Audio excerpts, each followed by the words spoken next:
Hello and welcome to episode 117. That's right, the Master Chief is in the house. John 117 is here. Oh, fuck, actually, this is a missed opportunity. Shit. Hold on. My helmet's in the other room. You didn't warn me about this. I don't know if you can see it. myself. It's not a frame. Ah.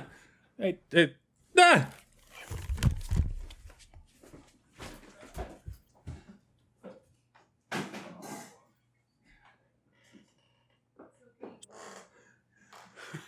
All right, we're not editing that out at all.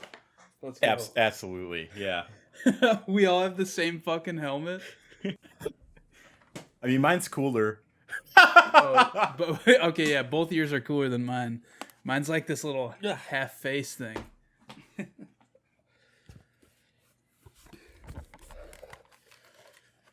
Don't mind me. I just have to take off everything to put that on. Connor's got the cat helmet. Yeah, the Halo 3, baby. Yeah. I'm trying to see Still pretty the cool. visual preview. Here we go. Helmets in frame, guys. Let's go. There we go. Man. Well, if you couldn't tell already, this is the video game podcast where a bunch of fucking nerds talk about video games. Yeah, we're already off the rails here. Yeah, as always, I'm one of your hosts, Joel Campos. This is episode 117.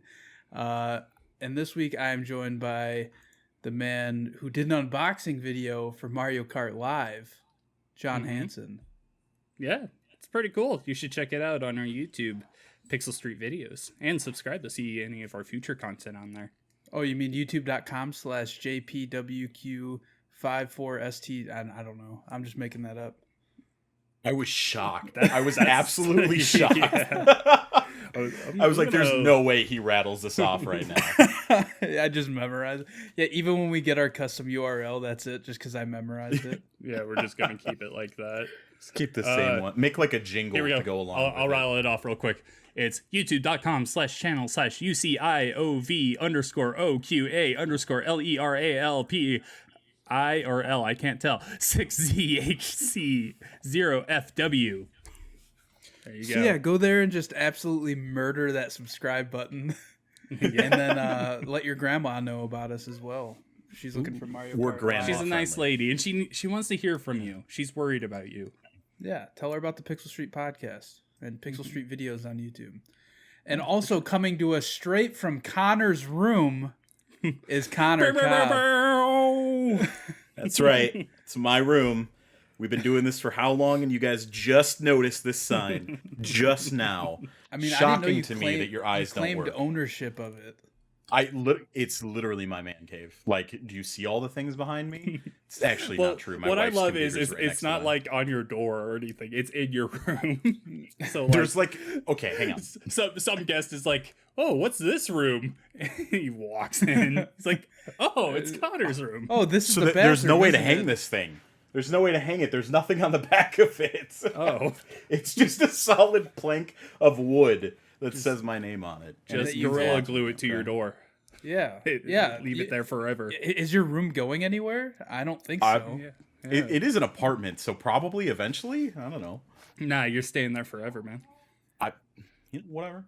Okay. All right. Sounds good to me. More power to you. But anyway, this week we are going to be talking about AOC playing Among Us on Twitch. That was a very popular thing that happened this week. 2K responding to some ad backlash coming from NBA 2K21 and Ubisoft Connect and kind of what that's all about. It's kind of a cross-save thing. Very, very interesting.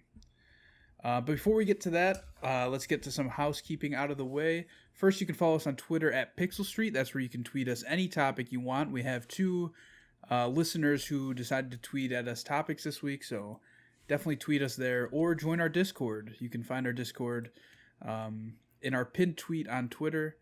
Join us there. I post pictures of my dogs. You can give us suggestions for the show, like what you would like to see, what you want to see less of. And yes, we know it's Connor. But also, man, Connor, you're really getting the shit end of the stick this episode. Just wait. It's okay. But yeah, subscribe to our new YouTube channel. Like we said, John did a unboxing of Mario Kart Live, and we're planning on doing more unboxings with the next gen consoles coming out in just a few weeks. We're very close, guys. Yeah, we're 3 weeks, 2 weeks, less than 3. Hold on. No, next week's the 28th. 2.5. Week after that's the 4th. Yeah, well, it's 20 days. It's yeah, you know. Okay, Yeah. That's not a half, Connor. Sure, a week is 7 days. That's pretty much right, 3 weeks. To be fair, the week don't talk to me with your I wouldn't Triforce count right the now. weekend because like I don't know. Those are still days, you know. I mean, They still what do you mean? exist. Are they? But yeah, we're gonna have a lot of stuff coming Joel out just that sleeps week. through the weekend. Yeah, like Friday 4 p.m. till Monday 6 a.m. is just sleep time. But yeah, that's about it for housekeeping. John, what have you been What's up? playing? So I've been kind of sick the last few days, so I haven't played much. Played a little bit of Overwatch Halloween event, and I have played Mario Kart Live Home Circuit, which I just wrote up a review for.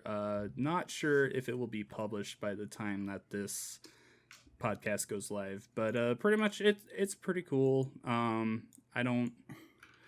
don't really think $100 is worth what you get for it, but it's Nintendo, so you're never gonna see that price drop. Yeah, but mostly what I've been playing when I've been feeling up to it is Super Smash Bros. Ultimate. The Steve DLC came out, and it's pretty cool what they did with him. You have to like mine into the ground to get new get like gold and iron and diamond, and that makes your smash attacks stronger depending on what you have, or they break down, and you can like if you get gold, you can make a stronger side special attack, which is him getting in the cart, and you can like just ride it back and forth on the stage as much as you.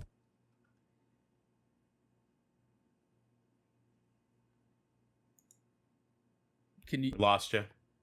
Yeah, we lost you, John. Sorry, I knocked over my mic and accidentally muted it. So what they did with Steve is really cool. It's you see a lot of people like bashing on them because Minecraft's a popular game and they don't think Steve belongs, which when I first thought of Steve coming to Smash, I was like, that seems like a weird inclusion. Like maybe a Mii fighter costume and everything, that would be fine. Maybe an assist trophy. But I'm pretty impressed with how they pulled him off as a fighter. But besides that, I've just gotten back. I haven't done any like online fights lately, but I've just been doing a lot of what I used to do as a kid, where I would just like take dream scenario matchups and just fight in regular Smash. So like last night I was doing like all Zelda characters, all Mario characters, all bad guys, everyone from the 90s, 80s, 2000s. So I have a question. What's up? How do the other characters work? So obviously Steve's in the game, but isn't there a zombie and Enderman as well? Or are they just skins essentially? Yeah, they're just skins. You know Okay. how Bowser Jr., when you switch a skin with him, it goes to the other Koopalings? That's Sure. what happens here. So it's Steve, Alex, Enderman, Zombie, and then other versions of Steve and Alex that you get in Minecraft. So they're all the same character. It's just the announcer will say a different name and they look different. Okay, right on. Yep. How is Really the cool. online in Smash Bros? I mean, you said you haven't played it, but the last time you played it, is it still like super rocky? The last time I played it, it was better. I play it every now and then. I'm just not good at fighting games, so I tend to stay away from them. But I love the tournament feature that they have on the online, which is just really cool. I love that. It definitely runs better, but it does vary because it really depends on who you're playing against. If they are playing next to their router or with a with the LAN actually adapter. connected. Yeah, there you go, LAN. Yeah. So yeah, it varies, but it's better than launch. I mean, I don't know what you expect me to say. We're talking about a Nintendo Online game here. Yeah, I just Yeah, that's remember fair. playing it online like close to launch. It was really rough. Like every it match was very rough. It's every better, match, but like- it depends. every match felt like it was running like 5 frames a second because of the lag. Yeah. But yeah, it's good to hear that this new DLC is pretty good though. This new character. I enjoy it. I mean, he's not my favorite character by any means, but it's really cool to see him in here and just how different he is from everyone, and it works. Like, that's so cool. Now, if I were like a professional and I was like really into it, maybe I would hate him or something, but just being the video game fan that I am, I really enjoy having him in here. From A to F, where would you rank him compared to other characters? I mean, just probably a B. I don't really know how good each character is. I mean, 'cause I I'm just not have saying my favorites. I'm just saying like your preference, I guess. My preference, yeah, B. Like he's really cool. Yeah, he won't ever be like my first choice or anything because I've got all the Links, Banjo, Kirby, Pikachu, like all those guys that I love playing. But if I want to switch it up, yeah, I would go to him because he's completely different from anyone else. Cool. Good to know. Mm-hmm. Connor, what have you been playing? So, I have been playing Weeb Supreme Phantasy Star Online 2, but I don't want to talk about that this week. Instead, thank God. Listen, I don't have enough hours in it. We'll talk about it next week. No. So this week, you may have heard, John, shut up. But xCloud is not on iOS, unfortunately, which is a fat bummer. Microsoft says that they're working on a solution for it, which I do hope comes hopefully in the near future, as that's have you a seen feature the rumors? No, I haven't. What There's a rumor that they're going to do it through the browser on iPhones. Yeah, that's what they said. Yeah, I don't think it's a rumor. I think it's something that Phil Spencer had actually said in an interview. Gotcha. But yeah, no. So while waiting for that, I guess the cool thing is that Microsoft actually recently updated the Xbox app on iOS, and they enabled Remote Play, which is very similar to Sony's Remote Play, where you can stream directly from your console, not from like Xbox servers or anything, but directly from your console to your device, no matter where you're at, provided you have a good enough connection for it. So I figured I'd give that a shot, as that was pretty recent, just a few days ago.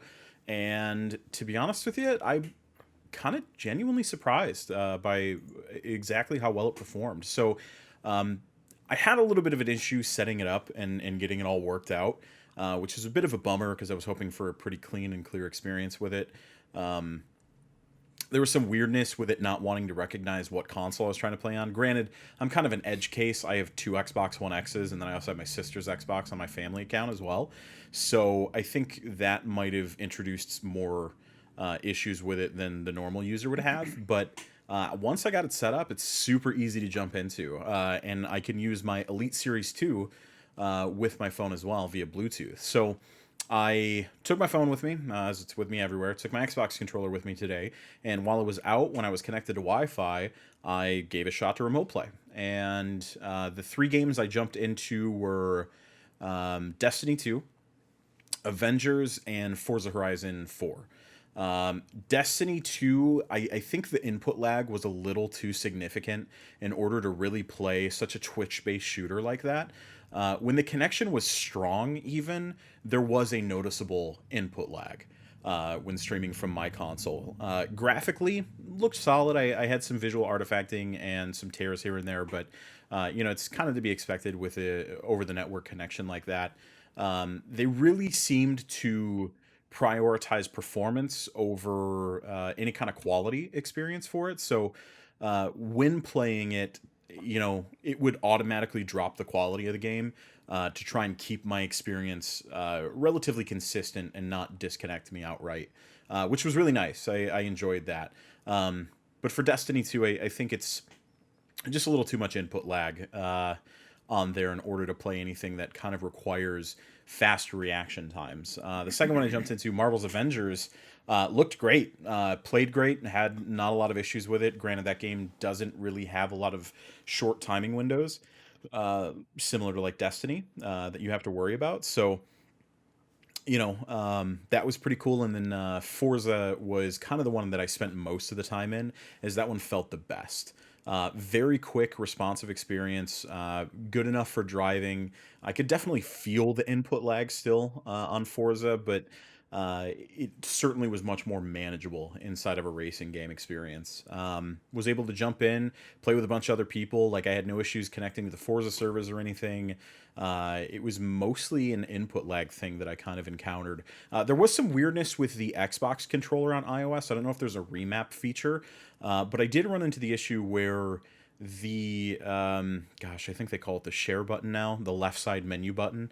I guess it's the menu button or something, but pressing that actually screenshotted on my device. So if there was anything in game mapped to that button, it would just screenshot on my iPhone instead, which was super fucking weird. Because in Destiny, you open that to get into your like quest tab and your progress and all that other stuff. So whenever I tried to get in there, instead it would just take a bunch of pictures, which really sucked. But yeah, I mean, overall, you know, I don't think this is a replacement for xCloud. I don't think that this is intended to be anything comparable. It's just another option to play the stuff that you already have. And as far as that goes, I think it was a great experience. You know, it was relatively smooth, didn't have any issues as far as, you know, disconnecting or anything like that. Granted, both my Wi-Fi signals from my console and to my phone were pretty strong at the time being, but overall a good experience, and makes me even more excited for xCloud to know that they've got this tech nailed as well. That's cool. I want to say about a year ago, I tried the console streaming. PlayStation 1? No, they had it on the xCloud beta for Oh, a sure, very long yeah. time. So I want to say I tried it about a year ago, and that input, like, it doesn't matter what the game is. If I feel it, I'm not really gonna play it. I don't care if it's just like choose your option, like a very narrative based game. That's just it. If it completely, it just didn't feel right to me at all. Maybe it's better. I could probably try and give it I could give it another try, but the strides that I've seen xCloud make over the past year, I don't think they've really made as many strides with the console streaming.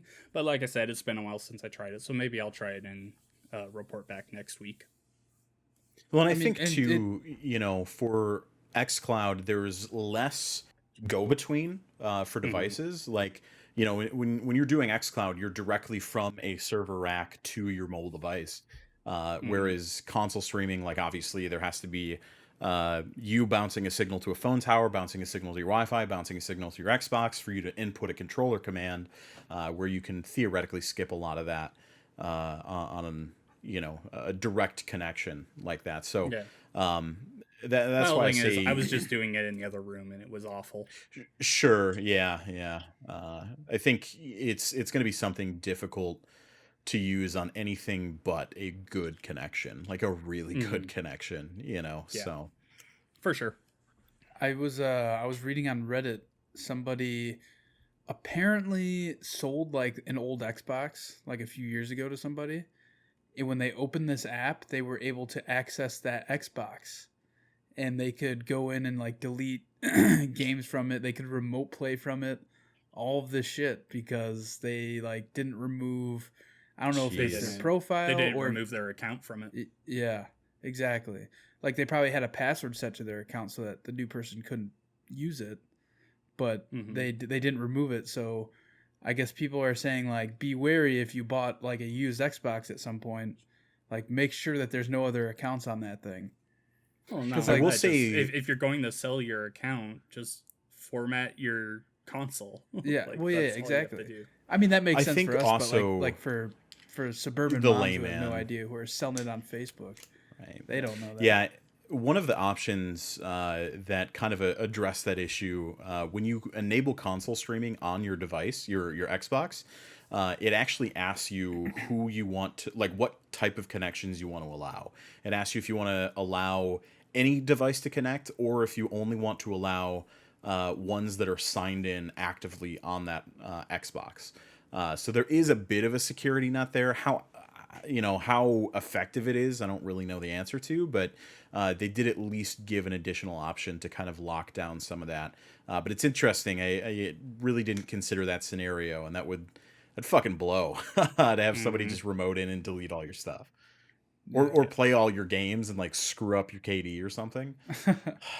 Yeah, I'm excited to try this out because like I'm excited for xCloud whenever it comes to iOS in whatever form. I know it will come eventually, just a matter of time at this point. Yeah, one way or another. But It's yeah, I'll definitely check this out. All right, Joel, what have you been playing? For me, I finally beat Ghost of Tsushima. Cool. I finished the campaign last night.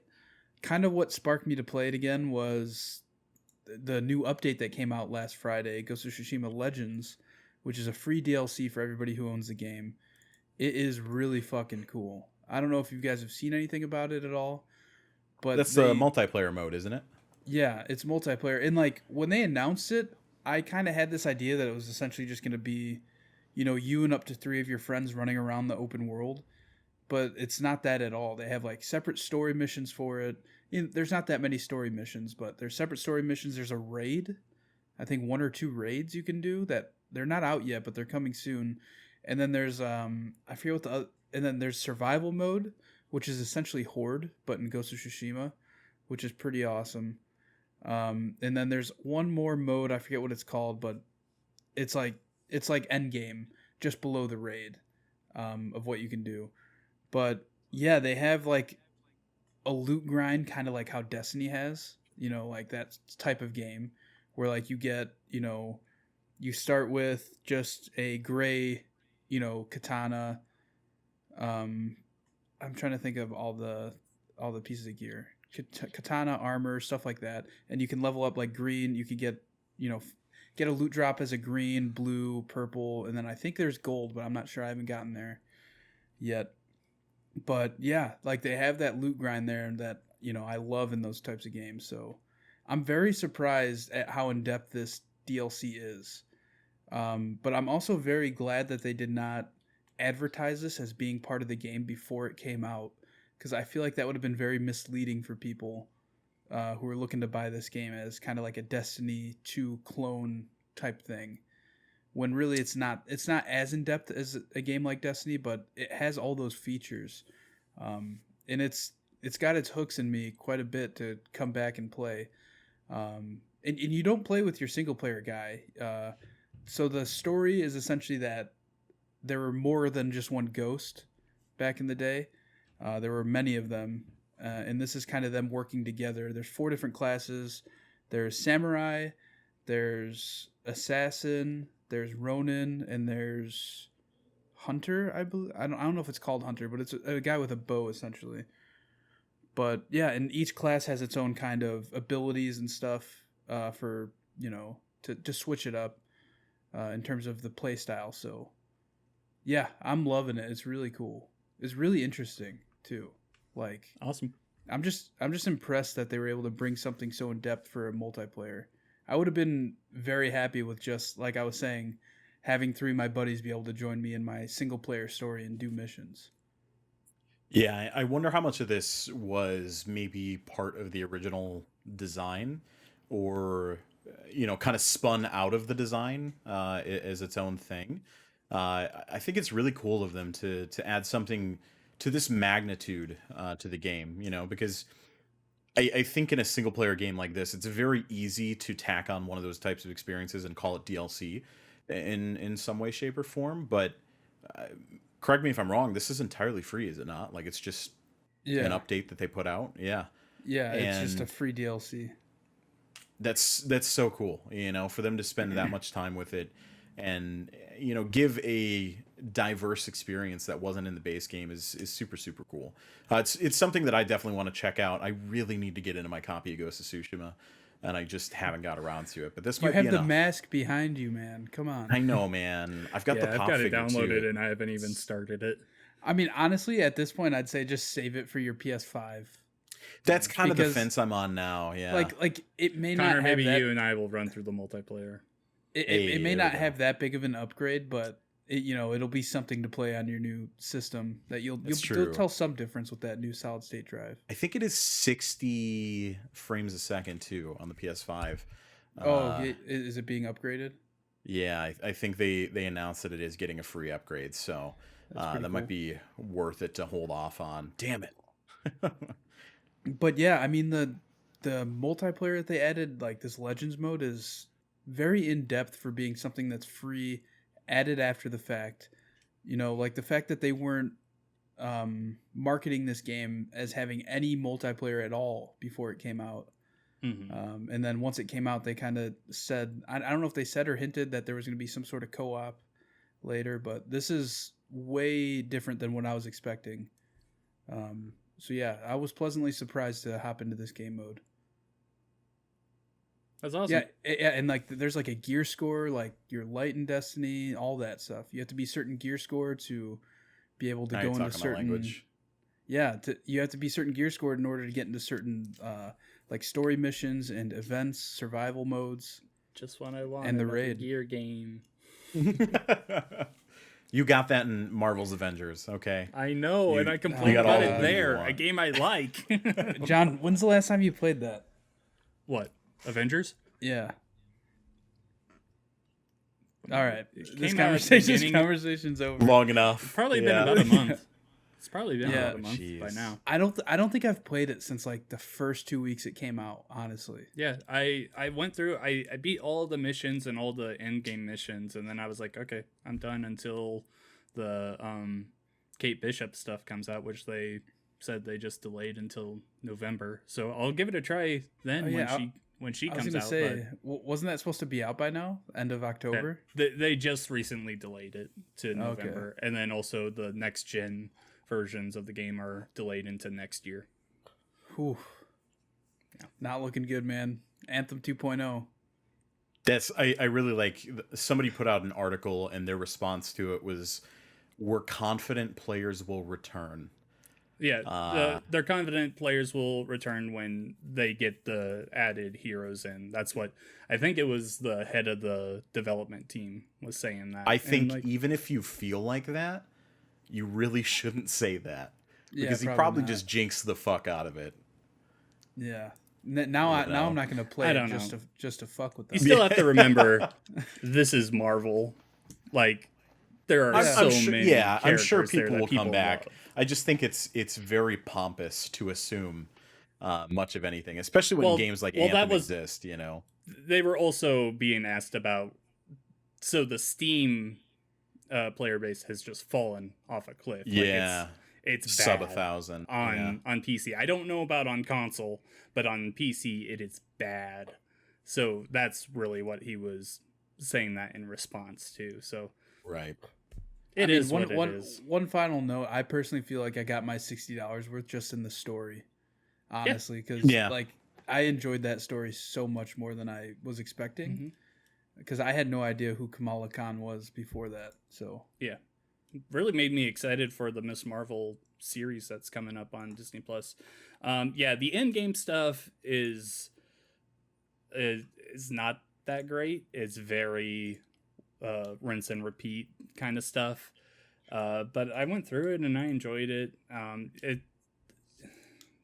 It's really where the game opens up is when you level up the characters. The gear, we've talked about it before, that the gear stuff in it is bad. Like, it really doesn't need to be there, but when you level up your characters and you get their new move sets, that's where the game really starts feeling good from a gameplay standpoint, I should say. All right, this has been John's Avengers Minute. Yeah. He's going to be playing it. Haven't played in a month. Let me talk about it. Yeah. I guess what's next? We move on to some news? Yeah, let's talk AOC playing Among Us. Time. John, you want to start us out with this? Yeah, so this Tuesday, what's her actual name? Alexandria Ocasio-Cortez, is that? Nailed it. All right, cool. I only know her by AOC because I don't pay attention to politics. But she just randomly tweeted, she's like, hey, anyone want to play Among Us with me? And she got a bunch of big streamers to stream Among Us on Twitch. There was Pokimane. I saw Jacksepticeye was in there. There was also, I think, another government person. Valkyrie was in there. Elon Omar, the representative from Minnesota, was in there. She was the other political figure in there. I haven't had a chance to watch the stream, but it popped off. It was a whole thing. Yeah, there was over 400,000 concurrent viewers on it. She said it was really to like try and motivate young people to go out and vote. But I just saw like a highlight video of the stream and everything, and it looks like she handled herself very well in there. There's some shots at Mike Pence in there. Like they're like, oh, can we call you AOC? She's like, oh, you can call me AOC. Mike Pence can't call me AOC. And then one of the streamers was from the UK, and she asked him how it's like to go to a doctor and not have to worry about the bill. And he was talking about how, oh yeah, you go there, they prescribe your stuff, you go home, and then you look up how much it would have costed in America, and you kind of cry. So yeah, I think from what I've seen, she handled herself very well. I mean, I like her from what I've seen of her. Like I said, I don't really pay attention to politics too much, but it looks like things were handled well, and like we said, the viewership was through the roof on it. So awesome. Yeah, I think it's a cool move to see, video games' power recognized in the mainstream like that, and really the ability they have to reach out to people that typically aren't necessarily politically active, or at least they don't get out and vote. It's your people that are sitting there that are like, oh, I complain about everything and yet want to do nothing about it. So I think for somebody to adopt video games as a vehicle for conversation in this way is just super cool. We talked about the military thing in the past, and this kind of straddles that line for me of it's almost a microtransaction thing of, if it's done right, I think it's a credible good thing. But it can be done wrong very quickly. So as we've seen with like military stuff.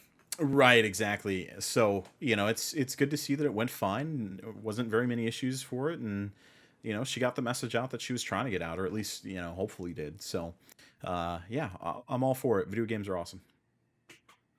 Video games are awesome, indeed. Yep. Moving on, NBA 2K21, the NBA 2K account, tweeted to the 2K community, as many of you are aware, in recent years, ads have been integrated into 2K TV segments. Yesterday's 2K TV ad placement impacted our players' experience in a way we didn't intend, as these ads are not meant to run as part of the pre-game introduction. This will be fixed in future episodes. Thanks for your continued feedback. Do you guys know what happened exactly? Yeah, so, okay. So, in NBA 2K21, when you go and play, I think it's one of the modes, when you go into it, a full commercial plays on your screen, and you can't skip it in a $60 game. So, yeah, you're stuck watching an ad, and then you get to play the game for a game that you paid full price for. And this has happened before, and 2K has been called out for it in the past. I 100% think that this whole thing is bullshit. I think they were trying to get away with it, and they got caught again for it. Yeah. So it's really 2K being shady, I think.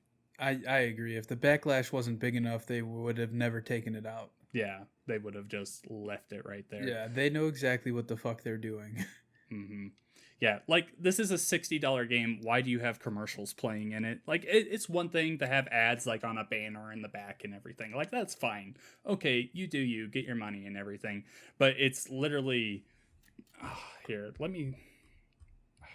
never mind, I'm not even going to waste the time. It's literally, you load into a game, and then a 30-second ad plays, and you can't skip it. I'm going to find ridiculous. It on YouTube real quick. Yeah. Connor, what do you think of this? I'm in a weird spot with this. When I first heard about it, I was very upset immediately and was much in the same camp as you guys, talking about how, you know, it is a game that you pay $60 for and you don't expect to have an ad experience in it. And I totally sympathize with that sentiment. However, thinking about it a little bit, I feel like I've changed my position a little bit. And you said something, John, that I think kind of encapsulates it perfectly.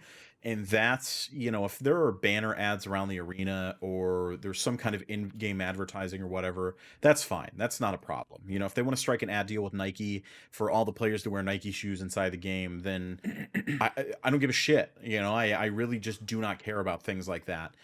When it's pervasive and invasive, I think that's when it becomes a problem, and I think that's the line that was crossed here by 2K, is it got to the point where it disrupted the player experience. Yeah. And maybe a decade ago or longer ago, this wouldn't be an issue because you already expect load times back then. Games weren't to the place where you can quick swap between them within seconds. And boot right back up to where you already are. So as we move into this new gen, I think it is important to watch these things so that they don't artificially inflate gameplay by making you watch this gross content that shouldn't impact your experience anyway.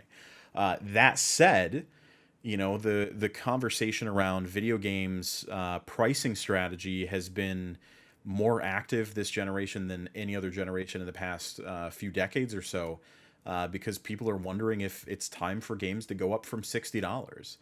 And if these types of things are the things that happen to keep them from going up in pricing, then I don't know that these are necessarily inherently bad. I think it's a use case. I think it goes back to the microtransaction thing for me, in that in theory they're typically fine. It's in practice where things get dicey, and you really have to pay attention to how things are implemented in order to judge whether or not they've been implemented correctly. And for this, again, I think this was fucking piss poor implementation on their part that should have never happened. But if again, there's banner ads around the arena and stuff, which isn't necessarily hand in hand with what this was. I don't have so much of a problem with it if there is some benefit to the player experience. So while it's gross, yes, that it happened, I don't want to join the knee-jerk reaction of like, fuck any kind of ad stuff in my video game because that's bullshit. I paid for it. I think it's still a very important revenue stream for these companies, and it's certainly not going to go away. I just think that we need to keep them honest when it comes to implementation. I will say, though, Connor, that the PS5 and Xbox Series X version of the same exact game is $70. So those ads are not keeping the sure. price Yeah, down. obviously, in this case, yes, and I think that's one of the big things that's going to be part of the conversation moving forward. Is companies really got to choose one or the other, and the free to play model has been something that we've seen explode in a way that nobody really could have predicted, because traditionally free to play games were malware, basically. I mean, you got millions of pop-ups for them all the time, and I think it comes with the changing norm of expectations around video games and what a $60 package is. And I think it's going to be in flux for the next couple of years, more so than it ever has been. And the important takeaway from this is that you vote with your wallet at the end of the day. If companies are doing things that you do not like, companies are making choices that you view as compromising, it's time to stop buying their video games, and do something else about it. I don't know that it's enough, but hopefully. And yeah, I agree. I think them jacking next gen prices up to $70 and looking at things like this, it's double dipping, and it's kind of gross abuse of the consumer at that point. So I totally agree with what you're saying.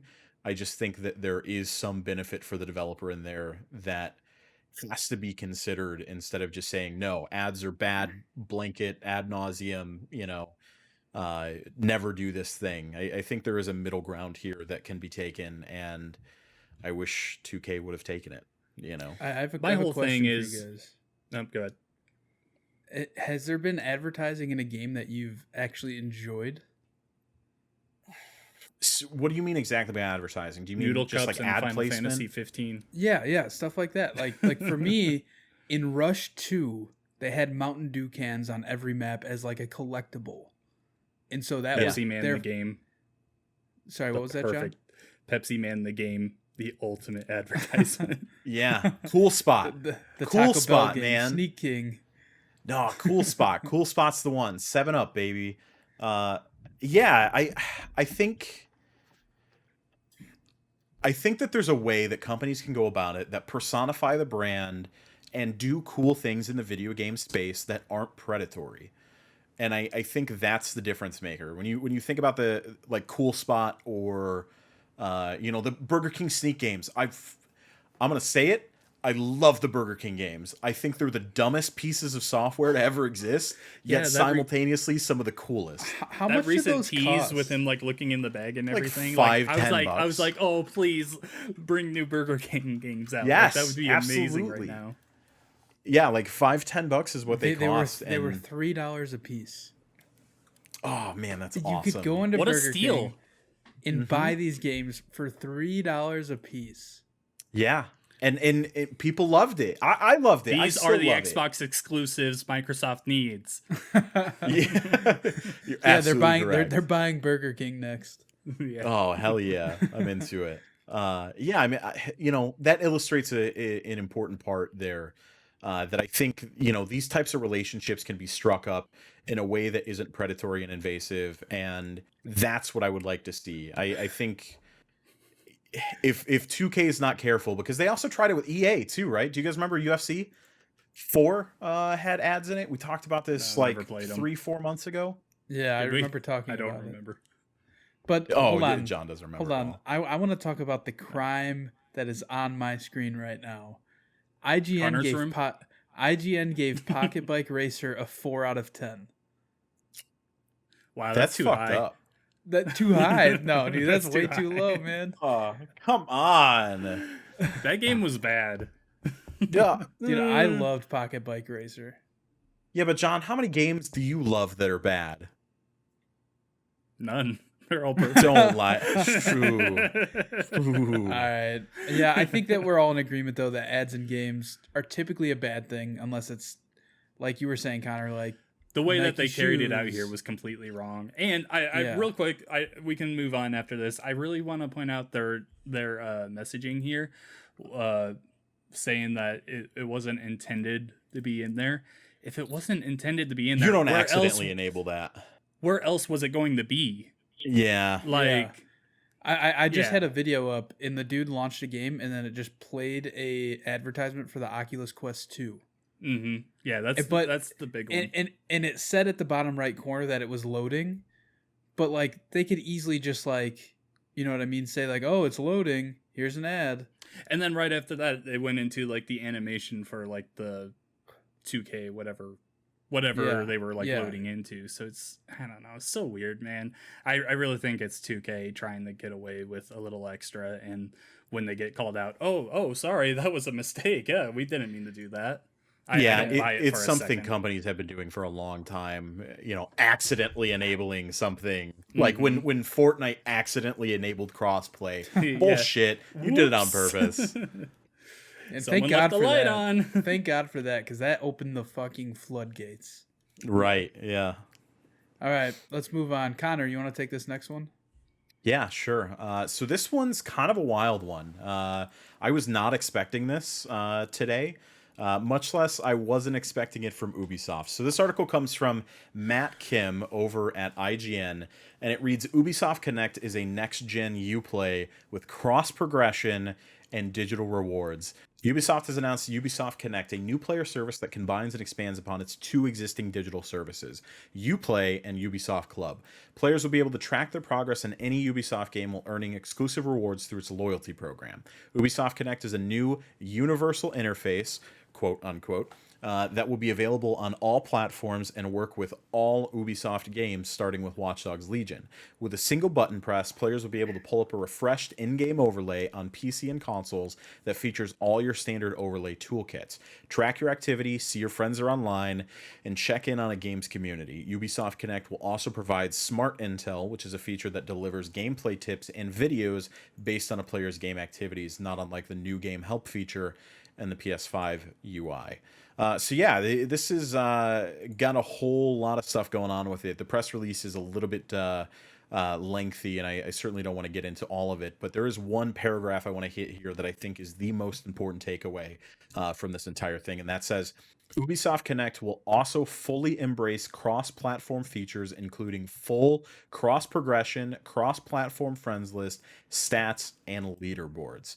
That to me is honestly such an awesome thing to have. You know, I think we've been talking about the cross platform cross progression argument for a long time here, and it's great to see anybody pull the trigger first on this. And the other cool thing is, like, this wasn't a console maker or anything that pulled this trigger. People that it benefits. This was Ubisoft, you know, and it's a really cool move. I think it's awesome.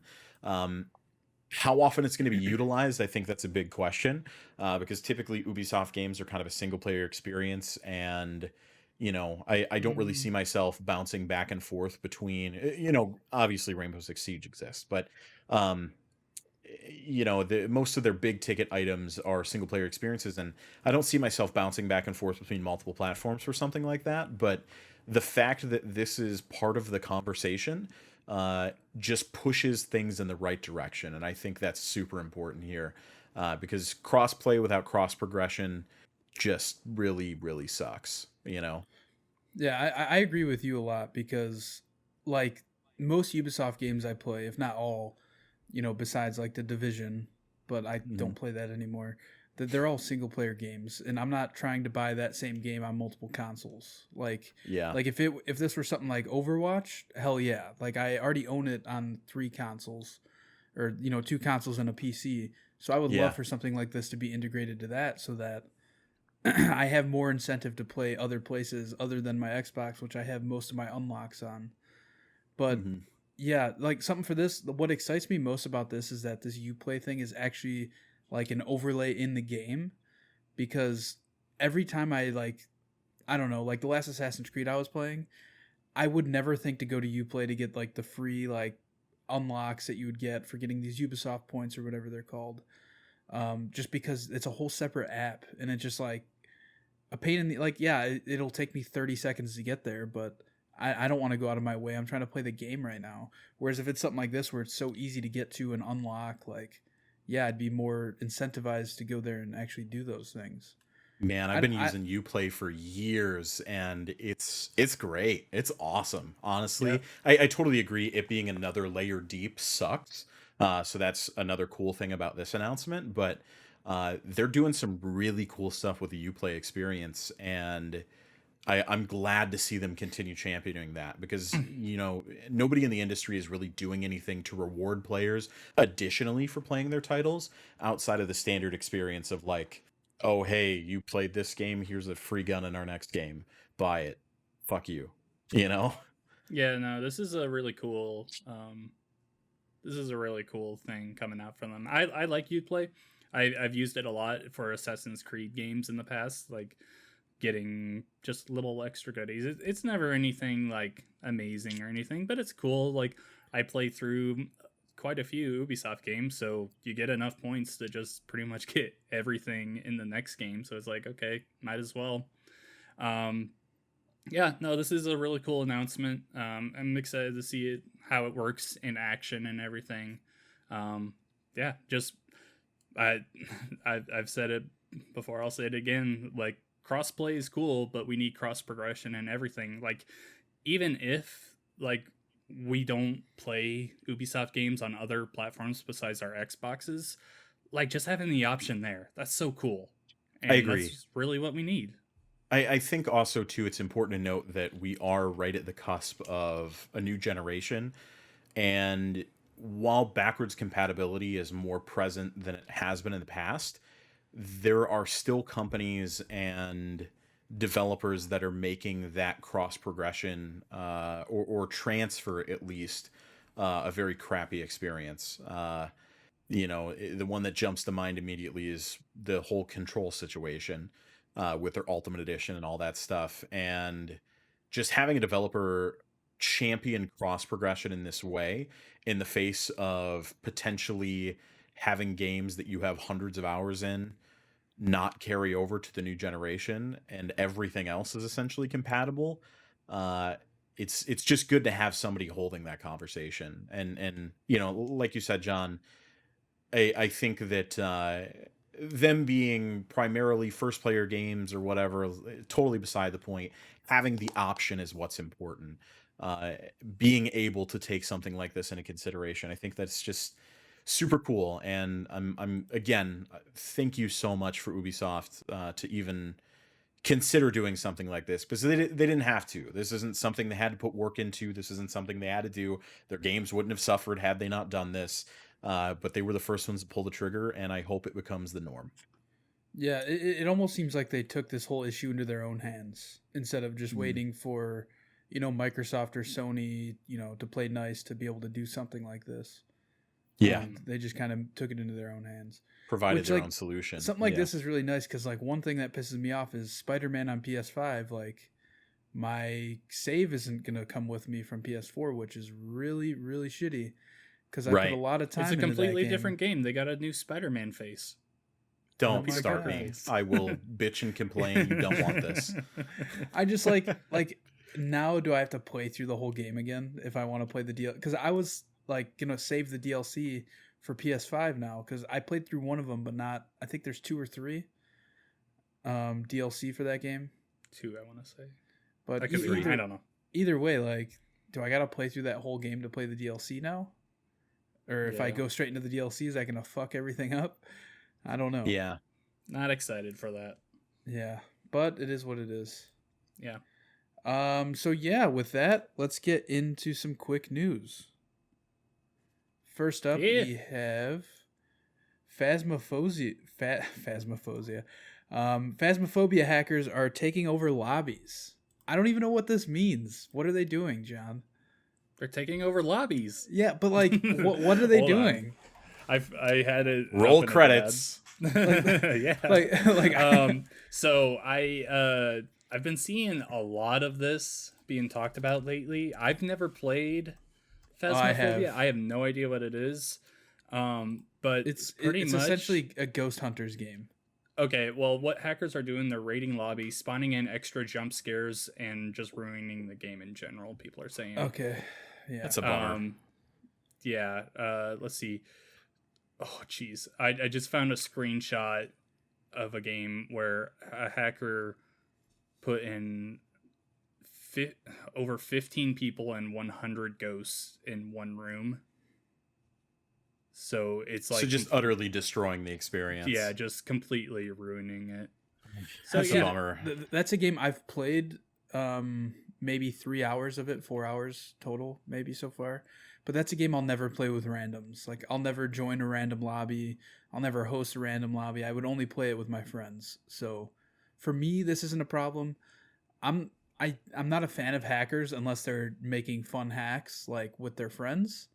I'm completely against somebody joining a random lobby and hacking it. Mm-hmm. I think that's a really, really shitty thing to do. It goes back to the, old Call of Duties for me too. I would love to go back and experience some of those old Call of Duties, but dude, I remember, the moment you do, it's a nightmare. I remember Modern Warfare 2, my buddy sent me a game invite. It was a private lobby he was hosting. I join it, and I kill one person, and I hit Prestige. Yeah. It was just super hacked. And I was like, dude, what are you doing? He's like, yo, it's sick, isn't it? I was like, dude, I'm not trying to get banned. What the fuck? And he was telling me the next day at school, this was in high school, that he had a steady flow of a full lobby all night because somebody would tell their buddy to join and they would tell their friend. And then it was just he said it was constantly people trying to join on him. I was like, dude, that sounds miserable. Yeah. That doesn't sound great. Yeah, hackers suck. Stop ruining public games. Yep. Moving on, the Master Chief Collection is getting a free 4K 60/1080p 120 frames per second upgrade on Xbox Series X and S. Is that 120 frames? Is that only 1080, or is that going to be for 2K as well? That's only Definitely not going to be 4K. No, I know not 4K, that. but is that going to be 1440? It might be. The only question I have here, let me find the release real quick if you want to fill some time. Yeah, the only question I have is whether or not it's 1440 or not. I would guess that it's only 1080, but regardless, this is really cool. I mean, they haven't really announced this.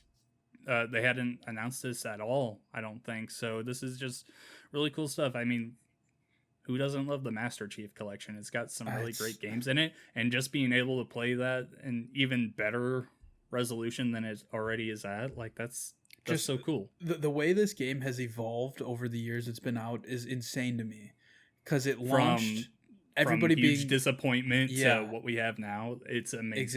Exactly. It would have been so easy for them just to like cut the umbilical cord off so quick and just be like, "Yep, fuck it, we're done with it. We failed." But they put the time and money, and honestly, I think it's probably because they knew Halo Infinite was going to take so long to come out. Well, 5 years between Halo games. Well, that definitely plays a part in it. I think where they really started with it was when the Xbox One X came out. They're like, okay, we're going to start updating this game and everything. And then they're like, hey, I don't know this or anything, but I think it was more of a, hey, we're updating this. Hey, we can make this better. And they just kept working at it. And then you get the fans and the community back around that game. And they're like, oh, we can continue to work at this and people are going to enjoy this game some more. So, it's really great. We're just really happy to see the Master Chief Collection come back and be successful. Master Chief. Episode 117. Connor, did you find anything about the 1440 stuff? I did, and the only thing the press release says is fully optimized on Series X/S, 120 FPS in campaign and multiplayer, split screen improvements, and up to 4K on Series X. So I'm going to take that verbiage to say that 120 hertz will probably be 1080p, if not 1440p at most. Either way, that could also come in a future update for the S. Yeah, I think super cool either way. You know, it's for me, I almost kind of consider the Master Chief Collection to be Phil Spencer's love letter to Xbox. Like, I want to believe that he secretly wrote a letter to tell them that they can't fuck this up and they have to make it good. And it's just showing their commitment to, wanting Xbox to thrive and be a cool platform, because it would be very easy to dump that project and be like, here's your Halos, and move on with their life. But they're still iterating on it this long after. So super cool. And Halo 4 should be coming to PC by the end of the year, probably, because the test flight is on there now, is up now on PC. Sweet. Moving on. We have wall running is finally coming to Apex Legends. This is a surprising one to me because I feel like this could change that game completely. Yeah. Regardless, it's cool. So, I'm gonna fact check this one real quick. What's up with this? What's this? It's coming alongside the Halloween update. Isn't it just ghosts, though, that are wall running? I don't think it's everybody. It might be. I want to say it's so it's just a new class. Yeah. It's like from my understanding, it's a battle royale event where there are some people holding off, and as you die, you could turn into a ghost or whatever. And the ghosts have improved mobility. Think zombies, I guess, or infected would be the best way to describe this. And I'm just fact checking my information here, but okay, because that sounds more accurate. Because if they added it so everybody could wall run, I feel like that would change the game quite a bit. There's also not really many areas to wall run in that game because I guess they just on haven't the buildings. had it. Yeah. Taking a look at it here, it does look like that. So the ghosts can do wall running and stuff as they've got lesser health than everybody else. So while it's in there, it's not quite there. All right. Moving on. Starfield utilizes a completely overhauled animation system for Bethesda. God, I fucking hope so. Oh this my is God. really cool. Going along with the news that they are completely upgrading the engine and just adding in animations, like that's really exciting. Hopefully it looks great. Yeah, the standard really Bethesda experience is very tired. I'll put it that way. You know, the Fallout games just don't feel like modern video games. They feel very aged, which maybe is intentional, but I was really worried that they were not moving to any kind of new experience for these new games. So to hear that they're doing cool stuff with it is cool. Yeah, especially because there's like a whole YouTuber who his whole thing is he just recreates like old Oblivion animations in real life. Just like walking into a chair all stiff and stuff. It's when your funny. animation studio is a living, breathing meme, then maybe it's time to change. Yeah. Moving on, Sony is looking into the feedback on the party monitoring changes. We'll keep you posted. All right. So what's the deal with this? They're literally monitoring, recording every party? Yeah. So we talked about this last week, and basically what it is they have the option now, and a little bit of information came out after you and I talked about this, John. So it's a little bit of an update to what we talked about. But they included a feature in the new dashboard that allows players to record party chat and then report it directly to Sony. So if you are in a lobby with a toxic person or somebody who's being problematic, you can record it, send the audio directly to Sony, and that way they can, do whatever they need to do with it. The confusion came in because there wasn't really that delineation. People thought that they would just be recording parties all the time and use that data however they feel like, and there wasn't much clarification there. So that's what we originally reported on, but it's meant to be a report tool. That said, there was still a lot of blowback to it, and people are still very pissed, and as John and I spoke about last week, it's not cool, man. So now you're met with this like a giant warning sign that, hey, you're going to be recorded if you're in a party, because there is the potential of you being recorded. The cool thing is it's not Sony like we thought it was. The bad thing is you can still be recorded at a party. So it's still not a great thing. But they put out, John, I assume you pulled the press release or tweet or whatever they put out on this. Yeah, I had the tweet. It was pretty much only saying what I put in there. It was hold on, I'll look it up here, but it pretty much was only saying like, yeah, we're taking into consideration all the feedback we've gotten. We will keep you posted. And to me, that's still not a good enough answer on this. I think that they certainly could have been more upfront on what this was in the first place, but also, it still doesn't make me feel good. While I'm all for the safety of online interactions, especially for kids and people underage, I think that, there are smarter ways to go about it than this, for the most part. And yeah, them saying, hey, we heard you, we know you're upset, we'll think about it. It's just not a good answer. Yeah, this is from the PlayStation Twitter. Hey folks, just wanted to let you know that we're looking into your feedback on the recent changes to the party on PS4. Thanks for speaking up. We'll keep you posted. That's it. Not cool. Yeah. No, not cool at all.